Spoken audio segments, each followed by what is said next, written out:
नमस्कार. चार चौघामध्ये सत्याने घरातल्या सगळ्यांना बोलवून गार्डनमध्ये पंकजची चांगलीच लाज काढलेली असते. त्यामुळे पंकज खूपच मनाने एकदम कोलमडून गेलेला असतो.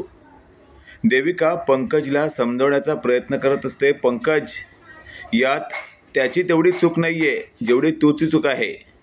त्यावर सत्याला, आता तू काही बोलली नाहीस, थेट मलाच बोलते असं पंकजने म्हणताच देविका म्हणत असते, तुला या सगळ्या प्रकरणाचा बदला घ्यायचा असेल ना तर बदला घेऊया, पण लक्षात ठेव त्यानंतर मात्र तुला सुधारावं लागेल. त्यावर पंकज म्हणत असतो, हो सुधारेन, पण त्याआधी मला त्या सत्याला दणका द्यायचा आहे. त्यालाही कळलं पाहिजे चार चौघात अपमान कसा होतो आणि नुकसान कसं होतं ते. त्यावर देविका म्हणत असते, नक्की तुझ्या डोक्यात काय विचार चाललाय का. त्यावर आता पंकज म्हणत असतो, हो, मला त्या सत्याचं ते फुलाचं दुकान उद्ध्वस्त करून टाकायचं आहे. त्यावर देविका म्हणत असते, शक्य नाही ते, कारण सत्याला जर कळलं ना तर कुत्र्यासारखा मारेल तुला तो, आणि मग त्यातून तुझी सुटका कोणच करू शकत नाही. त्यावर पंकज म्हणत असतो, बेबी तुला काय वेडा वाटलो का मी.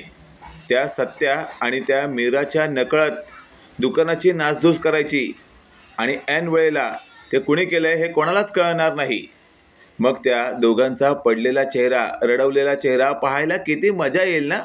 त्यावर लगेचच आता देविका म्हणत असते, बघ काय करायचं आहे ना ते कर, पण विचारपूर्वक कर, उगाचच त्यांच्या लफड्यामध्ये अडकू नको. त्यावर पंकज म्हणत असतो, उद्याची सकाळ बघ कशी आपल्या बाजूने असेल आणि त्यांच्या विरोधात. अशातच आता थेट देविका म्हणत असते, ठीक आहे बघूया. आता रात्रीची वेळ असते, सगळेच झोपायला आपापल्या बेडरूममध्ये गेलेले असतात.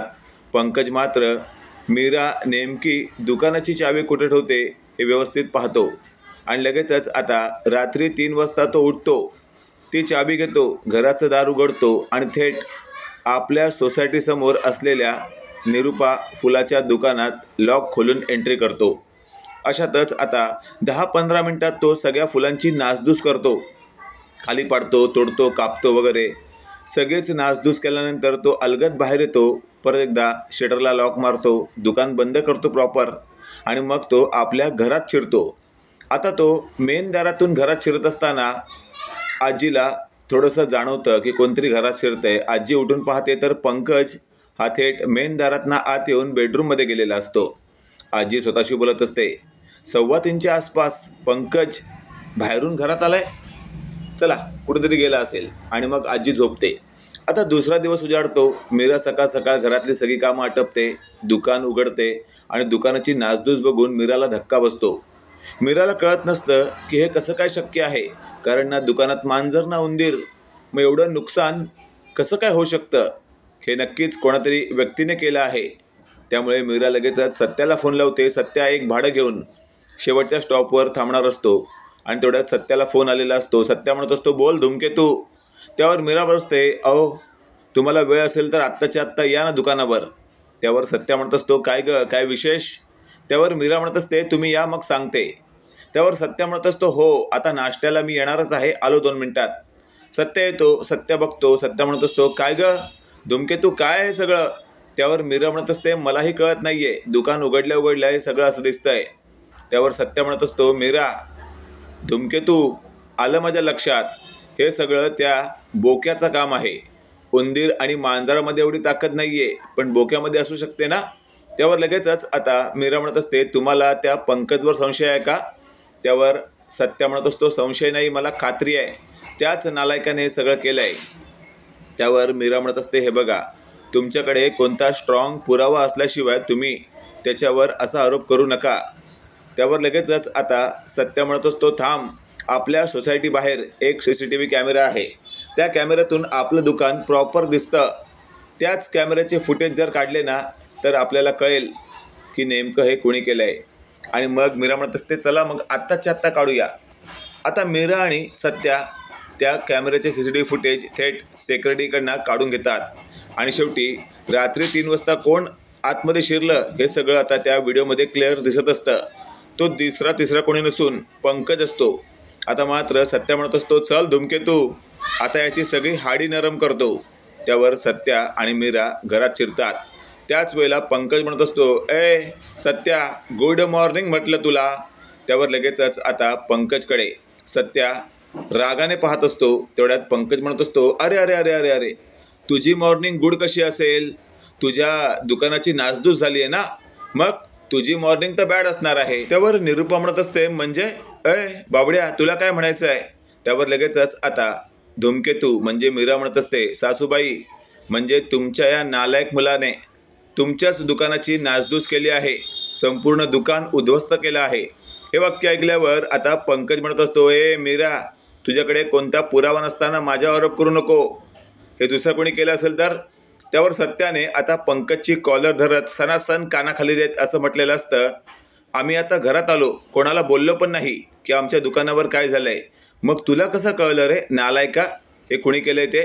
त्यावर लगेचच आता पंकज स्वतःच्याच बोलण्यात अडकतो आणि अशातच आपण पाहतोय आता थेट पंकज म्हणत असतो, तुमच्याकडे पुरावा असल्याशिवाय मला काय करू नका. त्यावर आजी म्हणत असते, मी तुला रात्री पाहिलंय मेन दारातून आत येताना आणि बेडरूममध्ये जाताना.